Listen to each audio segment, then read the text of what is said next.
program today, legendary female Woodstock music pioneer artist, considered by many as one of the top female vocalists of all time. Nancy Nevins of Sweetwater is with us today. Nancy, Brian Catterick, it is an honor to have you with me today. How cool of you. Thank you. It's an honor to be here. Yes, my pleasure, Nancy. Nancy, if you can tell our audience how your music career began. Well, it didn't begin as a career. It began as a way to just save my life. Because I was a kid, about 5, when I first noticed that I just really loved singing. And, of course, that was a long, long time ago, Brian, and there wasn't any formula for success. They weren't looking at little girls to be stars, so-called stars, or celebrities. Nobody gave a damn about any of that. That's all real new. I was just singing because it gave me so much hope and relief, because I was kind of very unhappy. And so that was something I knew I could do, and it would please my mom. And so that was it. It wasn't a career move. That's all new thinking.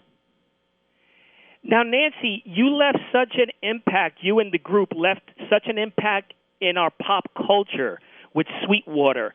How did the group and the band members meet? Well, we met accidentally, kind of serendipitously, and everything about Sweetwater then and now is pretty spontaneous. We're not, as I suggested in my last response, really geared to business and formulas. And I think the reason there's been a big impression that you mentioned is really that it comes from the heart with Sweetwater, because that's what we know. So we met on a rainy night, a dark and rainy night, dark and stormy night. No, I just wandered into a coffee house where a few of them were jamming. And that's exactly the truth. I mean, it sounds kind of phony or whatever, but that's what happened. And I loved what they were jamming. And I was a little bit stoned, and I just started singing with them. I started singing Motherless Child. They were just doing a 2-chord jam. I didn't even really know what to call it, but that's what it was. And I just started singing this melody over it because it was a popular old song, and I'd been singing it for a while anyway. And and that was the beginning. And we sort of found each other. And I think when musicians find each other, it's so wordless that you just it's a connection. It's like love. But it's not love. It's just like that, in that it's a spontaneous chemistry. And we had this chemistry, and but then we just jammed for a while. And I wandered off somewhere. I don't know, went home. I guess it was like a Tuesday night.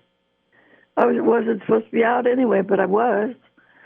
I was just. I lived in a little burg then called Glendale, which was about 10 miles from where we were. We were down by Los Angeles City College, and I was trying to go home, and that was it. That's how we met. And then the first group we came from was founded by a guy named Bob Barboza, who had a vision for world music before that word was even, those words weren't even coined yet. But he had this vision, and so it was a band of 26 called Jaywalker and the Pedestrians. So since then, there's a Jaywalker and Pedestrians in every town in America, I'm sure. But back then, there were 26 of us, and we played everything. And I mean, just crazy. And we played in the key of Go, so it was sort of doomed innately. Bob couldn't quite make it happen. And then, of course, he got drafted and went to Vietnam. But a few of the people from that group are what Sweetwater is comprised of. And so we broke away from that. We actually gigged once, but it was really hard to stop and start. It was chaotic. But, in those years, 67, that was fine. Chaos was fine. People loved chaos, but not so much anymore. I mean, everything is measured and worked out. And even so-called spontaneous events are usually planned. But so anyway, that guy, Bob Barboza, got sent to Vietnam, and a few of us broke away from that large group, and we added one or two other people. We became Sweetwater in the keyboard player's parents' home in Silver Lake. And we just, we spent the early months of 67, after I graduated from high school, we spent them in that living room, tiny kitchen, just hammering out 3 45-minute sets that we could do. We had our first big gig, probably big, at the Whiskey A Go-Go, and we opened for Janis Joplin and Big Brother and the Holding Company. Wow. But it was just, I know. It was so natural. But it could never happen today. It was like a fairy tale. And we were an overnight hit because who did that stuff? Everybody was playing three guitars and a drummer. That was rock and roll then.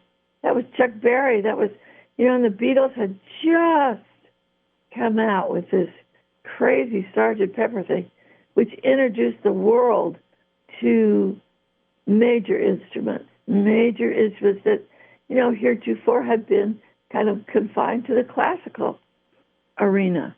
But now we could use them in rock and roll. And it was a big door opener for the wall of sound and all that stuff that had been going on. So it was all coincidental, Brian. That's what I'm trying to say. Everything happened at the same time.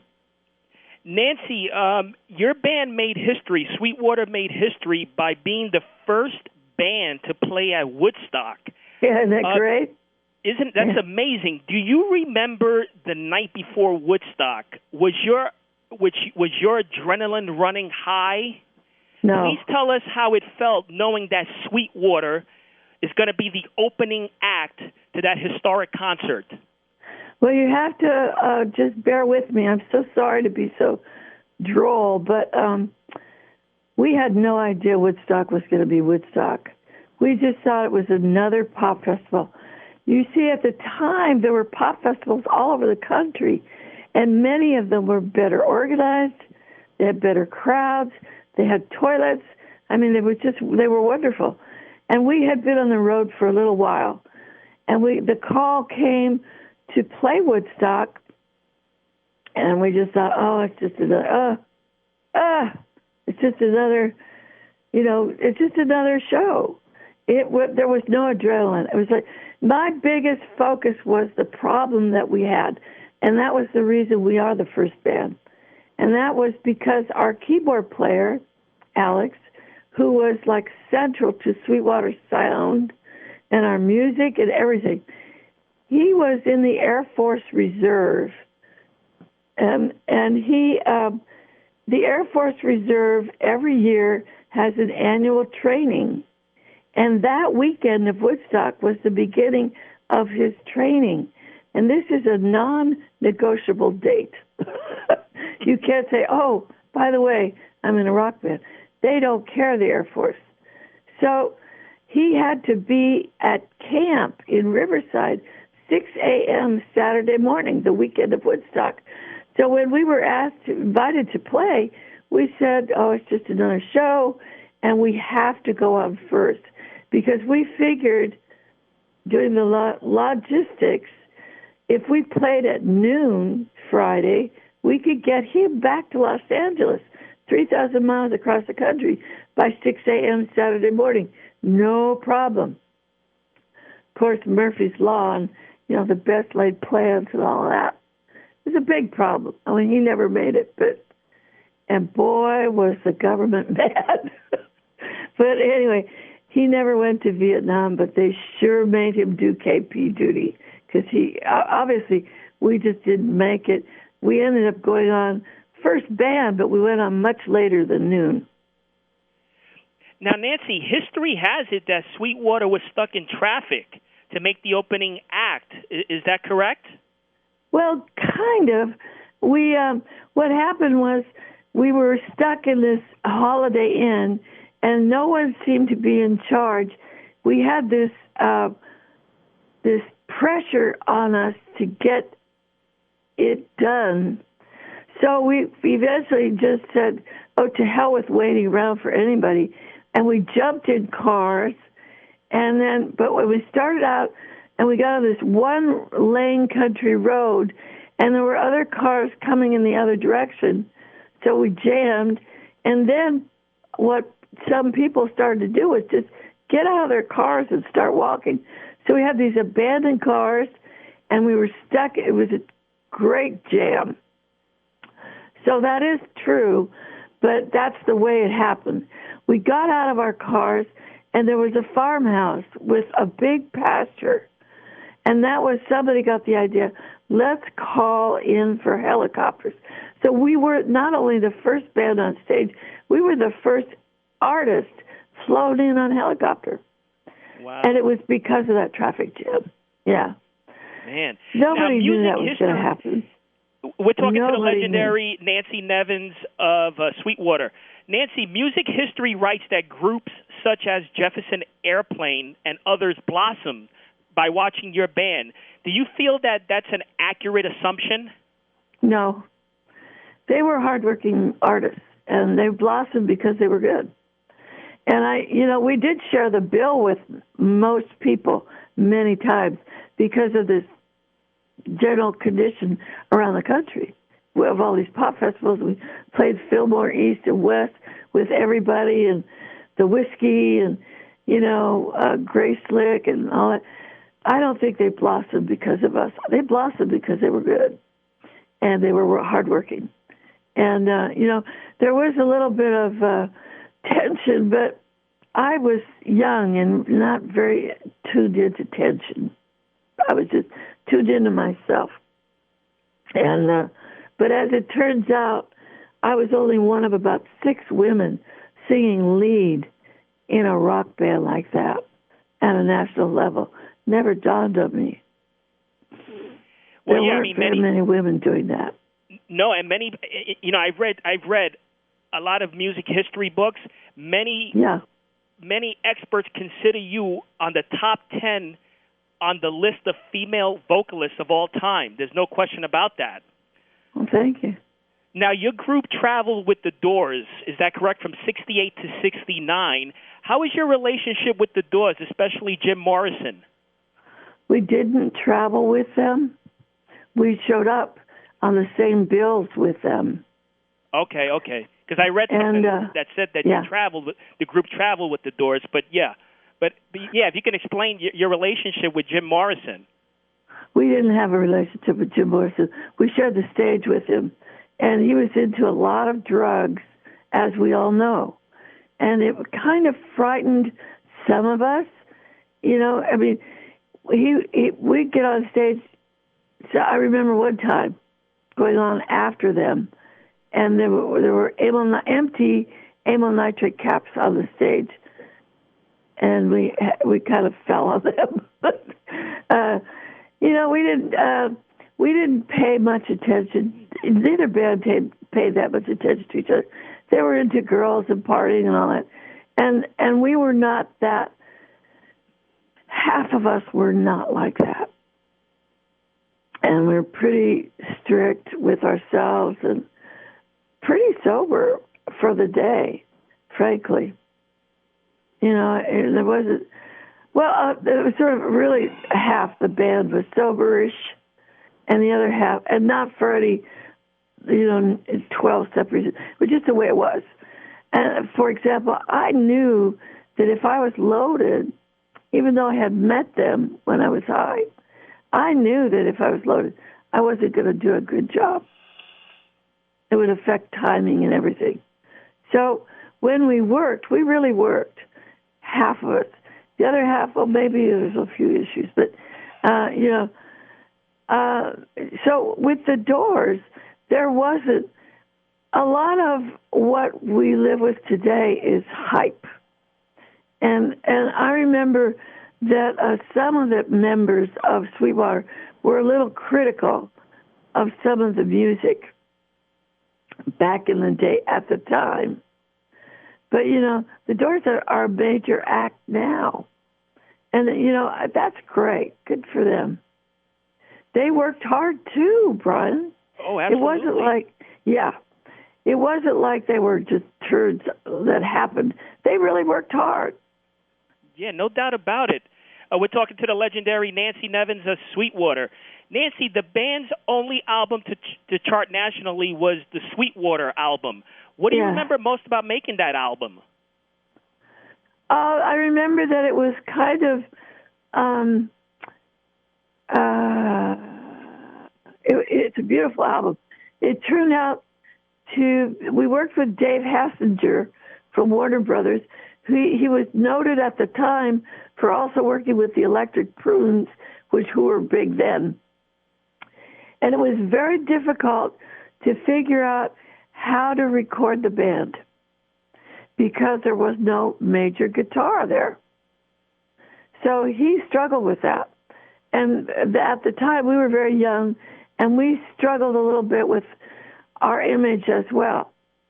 And so there was a lot of personal doubt that affected that record, I think. But also, I think what affected it was the lack of bass on it, for example.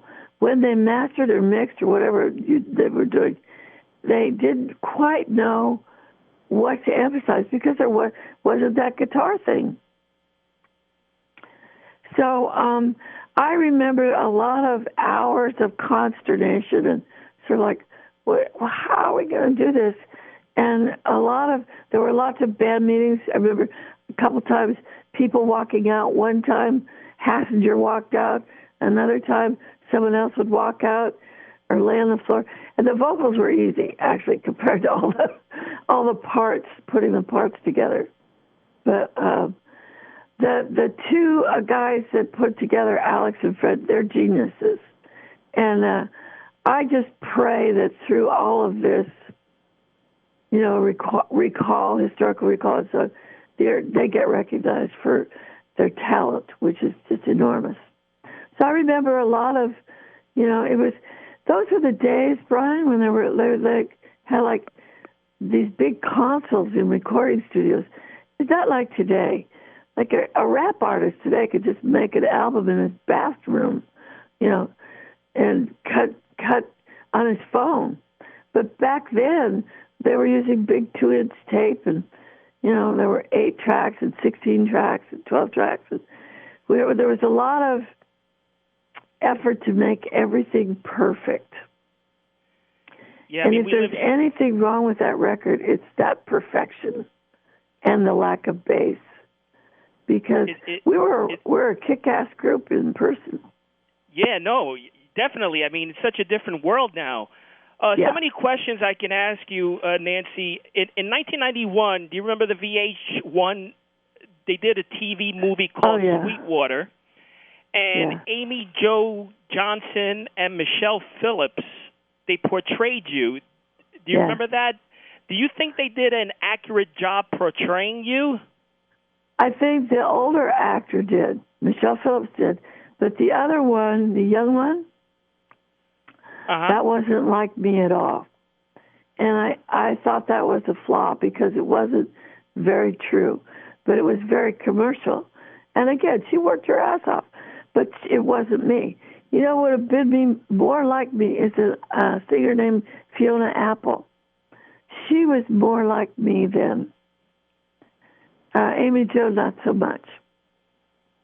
Now, Nancy, the band also performed in Woodstock 1994. Can you tell us about that event? Well, actually, that's not true. We were invited, and they didn't even tell me that we were invited, but they decided not to do it in 94. So, because I gathered all this information. I've been reading music books, so a lot of this stuff is not accurate, huh? Well, that isn't. All that's true about 94 in Sweetwater is that we were invited. You were invited?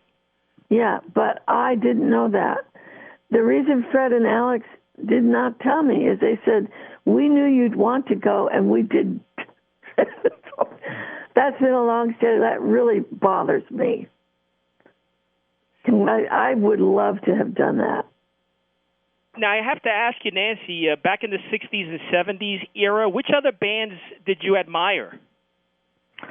Well, I always really admired single singers, and I really liked Aretha Franklin. Huge Aretha fan, and Ray Charles. That was where I was coming from. I know that Fred and Alex have other tastes, but as far as bands go, well, I love the Beatles, who didn't, and the Stones, who didn't. So that was more. I don't have any, offbeat things for it. Just those major artists. I studied Aretha Franklin. I loved her that much. She just blew me away.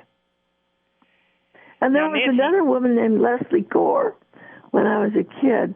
I liked Leslie Gore, too, quite a lot. She sang from that place deep inside a person.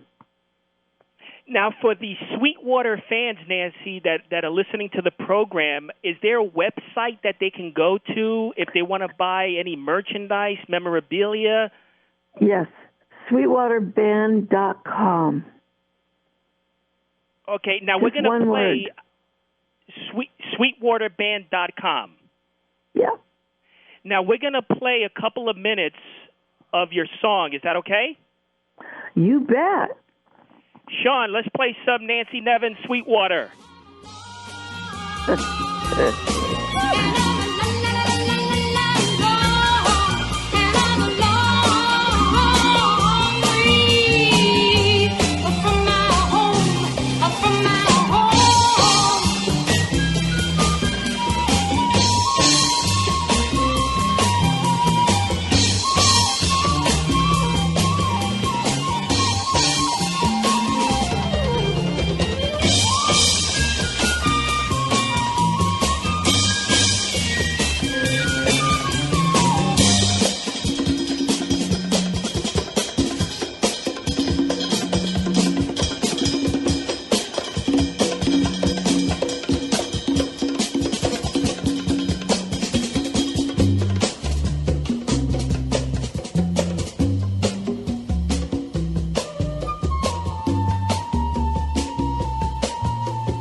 Nancy, that's beautiful stuff there. It sounds like a little salsa happening there with the conga drums.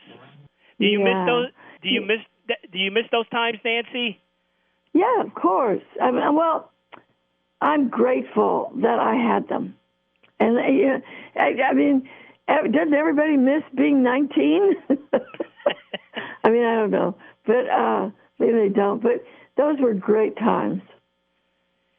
Well, I can't thank you enough. You're definitely an icon in our pop culture history, and I thank you so much for visiting this program today. Great fun for me, too, Brian. Thank you. Have a great weekend. Likewise, Nancy. You take care of yourself. God bless. Bye-bye. Bye-bye. That was the legendary Nancy Nevins of Sweetwater. And, history buffs know this, but the great trivia question, the first band to perform in that historic Woodstock concert was Nancy Nevins and Sweetwater. Until next week, happy collecting to all.